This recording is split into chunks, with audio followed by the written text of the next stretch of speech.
Hello, this is Roderick Angle. I'm a real estate agent in New York City, but I'm currently quarantined in the Catskills. New York City is starting to reopen. Right now, we're in phase 1 of reopening, but fingers crossed, we're going to be in phase 2 by the end of June. That will mean the return of many things that we've been desperately missing, like outdoor dining, shopping in stores, and getting your hair done. This also means that offices will start to reopen, and yes, real estate is about to reopen. This includes real estate storefront locations, as well as open house and in-person showing activities by individual real estate agents. It's time to get back to work. So if you're planning on searching for a rental apartment or a home purchase in New York City in the next couple of months, today I'm going to run down the changes you can expect as New York institutes its 4-phase reopening plan.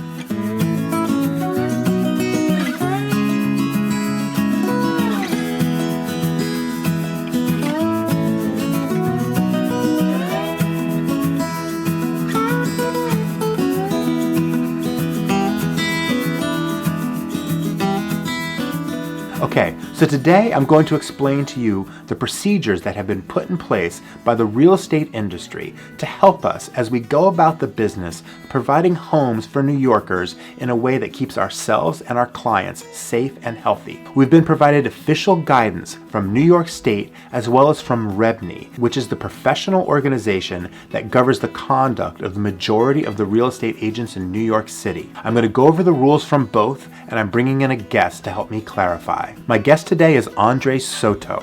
He is the Senior Managing Director of Modern Spaces on Vernon Blvd in Long Island City.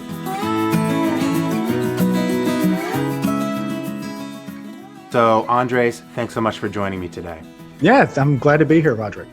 Thank you. Appreciate your time. So you've been holding down the fort at Modern Spaces Vernon Blvd, and I know the office has been closed since mid-March, early April. But that's going to change very soon. We're going to be open again to the public. So tell me, how are things going to change, and how is a real estate office going to be different than it was before the whole New York pause? Yeah, good question. We're looking forward to Modern Spaces and all real estate offices opening on the 22nd. Physically, we're going to rearrange furniture in the office and make sure that all the furniture is at least 6 feet apart from each other so that brokers can feel safe walking in here and working here. Yeah. We do have a storefront here on Vernon Blvd, so we do get a lot of walk-in traffic, and we want to make sure our customers that walk in through the door are also comfortable. So we will be making space for them so that they feel secure and comfortable. We do have a lot of cleaning supplies here as well for customers, for the agents, masks, gloves, sanitation, wipes, and so forth. So we still encourage walk-ins to pop into our office and know that if they want to sit down with one of our agents, they will have the space to do so in the comfort of our large conference room that we have here. So you'll be able to sit down, talk about your real estate needs with one of our agents, preferably Roderick, and help you with your search. I mean, I want people to know that you can still walk in and sit down with a real estate agent cold off the street and talk about real estate. We're making that possible at Modern Spaces, at least.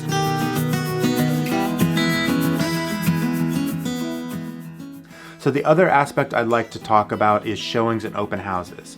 I feel like whether you're looking for a rental or you're in the market to buy a condo or a co-op, a lot of people recently have been holding off on making any moves until you can really see a property in person. And thankfully, that's going to happen again very soon.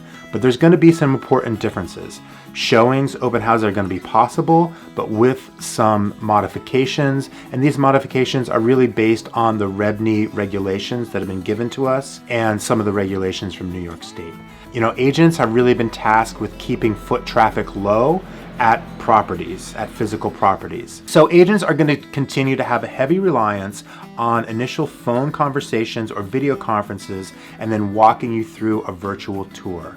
Now, once an agent has met with you virtually, talked with you on the phone, and walked you through that virtual tour, if you feel that this is really a property that's going to be right for you, they're going to be really happy to set an appointment for an in-person showing.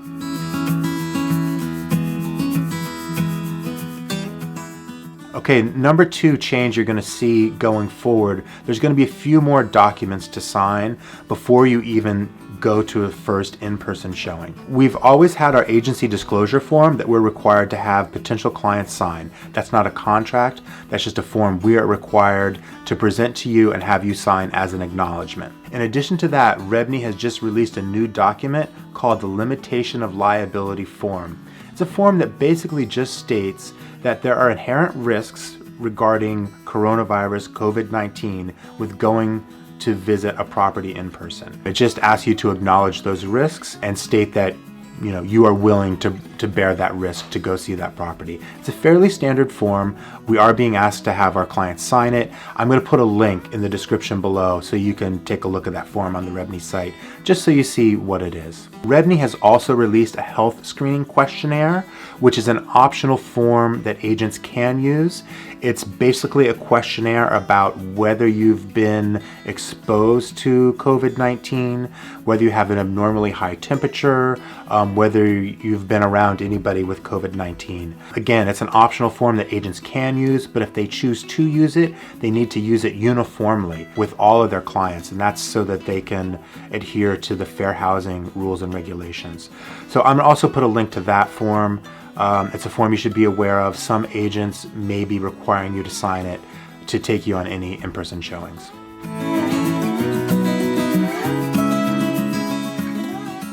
So once you do actually get to the point where you're at an in-person showing, there's going to be some differences in how those in-person showings are conducted. Andres, you want to take it up from there?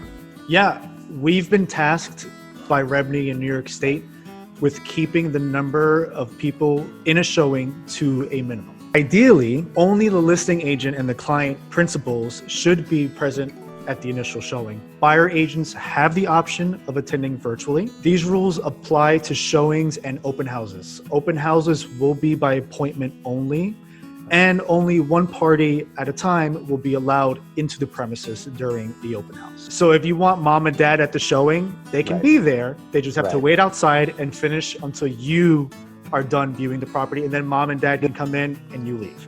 Exactly. Okay, well put.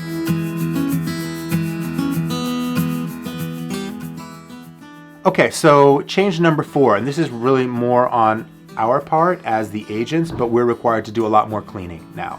In between showings, all frequently touched surfaces like doorknobs, handrails, things like that are required to be cleaned by the listing agent. Buyers and buyers' agents will be asked not to touch anything in the apartment except for essential surfaces like handrails and doorknobs. If closets or cabinets need to be opened, ask the listing agent to do that. Let them do all that sort of stuff. It's their job to really show you the apartment anyway, so let them do that.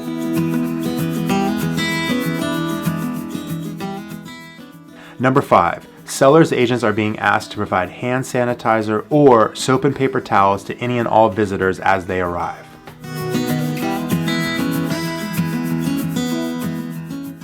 Okay, number 6, and I think everyone should be used to this by now. Everyone's being asked to wear appropriate face coverings. That means a face mask, a bandana, something like that. At this point, I think it's just common courtesy, appropriate face coverings at showings or open houses.